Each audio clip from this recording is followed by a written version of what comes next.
Follow trend set చేస్తాం. ఎప్పుడు నెగ్గాలో కాదు ఎక్కడ తగ్గాలో తెలిసిన వాళ్ళే నిజమైన నాయకులు అంటున్నారు AP CM and deputy CM.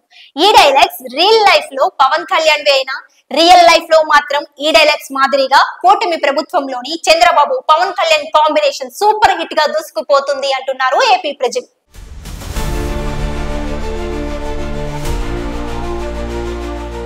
ఒకరు బడవాగ్, మరొకరు జడివాన్. ఒకరు దూకుడుగా ముందుకు వెళుతుంటే మరొకరు ఆలోచనతో స్మార్ట్ గా అమలు చేస్తారు. ఓట్లు వేసి గెలిపించిన ఏపీ వాసులు కూటమి ప్రభుత్వ పాలనకు బ్రహ్మరథం పడుతున్నారు.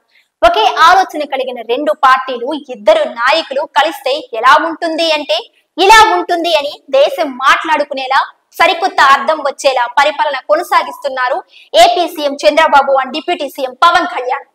తిరుపతి లడ్డూ నుంచి ఆ తరువాత సోషల్ మీడియా రచ్చ, ఇప్పుడు రేషన్ బియ్యం ఎపిసోడ్ వరకు జరుగుతున్న తీరు ఒక్కటే. నిజానికి ప్రతిపక్షంలో ఉన్నప్పుడే సమస్యని నోట్ చేసుకుని పరిష్కార మార్గాన్ని రెడీ చేసి పెట్టుకున్న ఈ జోడీ అధికారంలోకి వచ్చాక తమ మార్కు సొల్యూషన్ చూపిస్తున్నారు. కొత్త ట్రెండ్ క్రియేట్ చేస్తున్నారు. సమస్య మీద పవన్ కళ్యాణ్ పోరాటం మొదలు పెడితే చంద్రబాబు ప్లాన్ ఆఫ్ యాక్షన్ సిద్ధం చేస్తున్నారు. అక్కడితో ఆ సమస్యకు ఫుల్ స్టాప్ పెడుతున్నారు. పవన్ ఏది అడిగినా ఏది చేసినా ప్రాధాన్యం ఇస్తున్న చంద్రబాబు తన మార్పు నిర్ణయాలు తీసుకుంటున్నారు. తమ వైపు నుంచి తప్పు జరుగుతుంది అనిపించినా తగ్గేదేలే అనేలా పవన్ దూకుడు చూపిస్తున్నారు. అవసరమైతే తాను హోంమంత్రి బాధ్యతలు తీసుకోవాల్సి వస్తుందని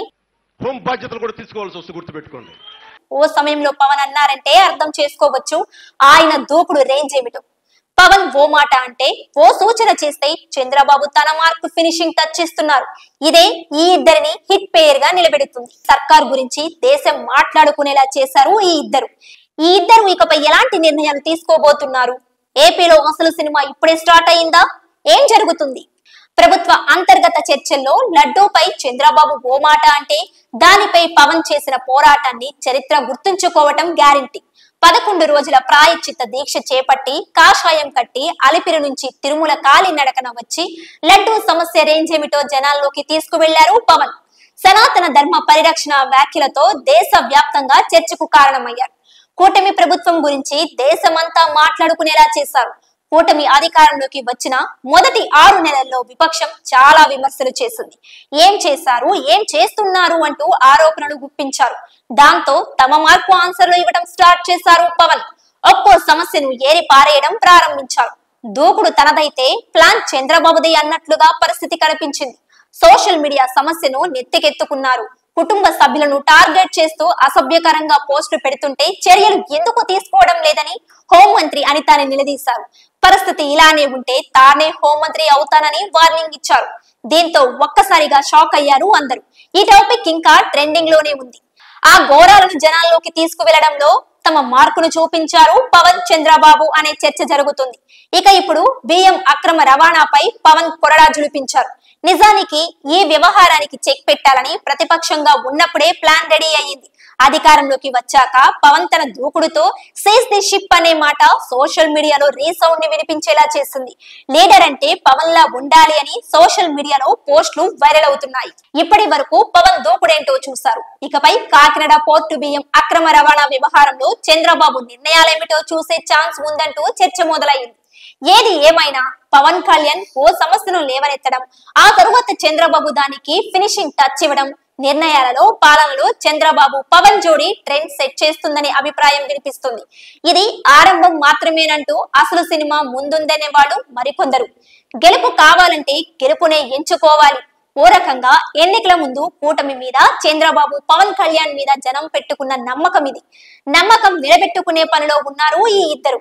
కలిసి ఉండడం అంటే ఏమిటో, కలిసి ఉంటే బలమేమిటో, పొత్తు ధర్మం ఎలా ఉండాలో, పొత్తులో నిర్ణయాలు ఎలా తీసుకోవాలో, ఎవరు ఎప్పుడు నెగ్గాలో ఎక్కడ తగ్గాలో చూపిస్తూ ఒక్కో సమస్యను జనాల్లోకి తీసుకువెళుతూ తమ మార్పు పరిష్కారం చూపిస్తూ ఈ ఇద్దరు ముందుకు వెళుతున్నారు. జనాలను ఒప్పించి మెప్పించి ఒక్కో సమస్యకు ఇలా చెక్ పెట్టొచ్చు అనే రేంజ్ లో ఇద్దరి తీరు కనిపిస్తుంది. 10 ఏళ్లు చంద్రబాబే ముఖ్యమంత్రిగా ఉండాలని పవన్ అంటే, పవన్ ఎదుగుతుంటే నీడలా ఉంటాను అన్నట్లుగా చంద్రబాబు కనిపిస్తున్నారు. ఇద్దరి పరిపాలన రాజకీయానికి, అడ్మినిస్ట్రేషన్ కు సరికొత్త అర్థం చెబుతుంది. ఇద్దరిని గెలిపించిన కోట్ల కళ్ళు ఆనందంతో తడేయేలా కనిపిస్తున్నాయి. ఇది కదా కూటమి పనితీరు అంటే అని పొగడ్తలు కురిపిస్తున్నాయి. ఏపీలో కూటమి సర్కార్ను నడిపిస్తున్న రెండు చక్రాలలో ఒకటి పవన్ కళ్యాణ్, రెండు చంద్రబాబు. కూటమిని కట్టడంలోనూ వైసీపీని గద్దె దించడంలోనూ ప్రముఖ పాత్ర పోషించిన పవన్ కు అండగానే కాకుండా డిప్యూటీ సీఎం పదవిని కూడా అప్పగించారు చంద్రబాబు. పాలన విషయంలోనూ పవన్ కు సంపూర్ణ స్వేచ్ఛను ఇచ్చారు. దీంతో ఇంటి విషయాలను పవన్ చక్కబెడుతుండటంతో చంద్రబాబు బయట విషయాలను చూస్తున్నారు.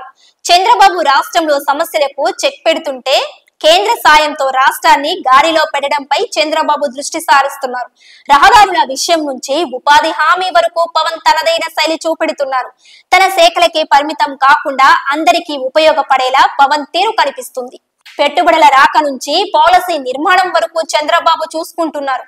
ఇద్దరి లక్ష్యం ఒక్కటే, రాష్ట్రం కోసం ఇద్దరు కంటున్న కలలు ఒక్కటే, రాష్ట్రాన్ని గాడిలో పెట్టడం తప్ప మరేదీ తెలియదు అన్నట్లుగా చంద్రబాబు పవన్ అడుగులు వేస్తున్నారు. పాలనా పరంగా పొరపత్యాలు, అధికార పరంగా ఆధిపత్య ధోరణి లేకుండా ముందుకు సాగుతుంది కూటమి ప్రభుత్వం. ఒకే ఆలోచన కలిగిన రెండు పార్టీలు, ఇద్దరు నాయకులు కలిస్తే ఎలా ఉంటుంది, ఆ పాలన ఎలా ట్రెండ్ అవుతుంది అనడానికి చంద్రబాబు పవన్ తీరు అద్దం పడుతుందనే చర్చ జరుగుతుంది.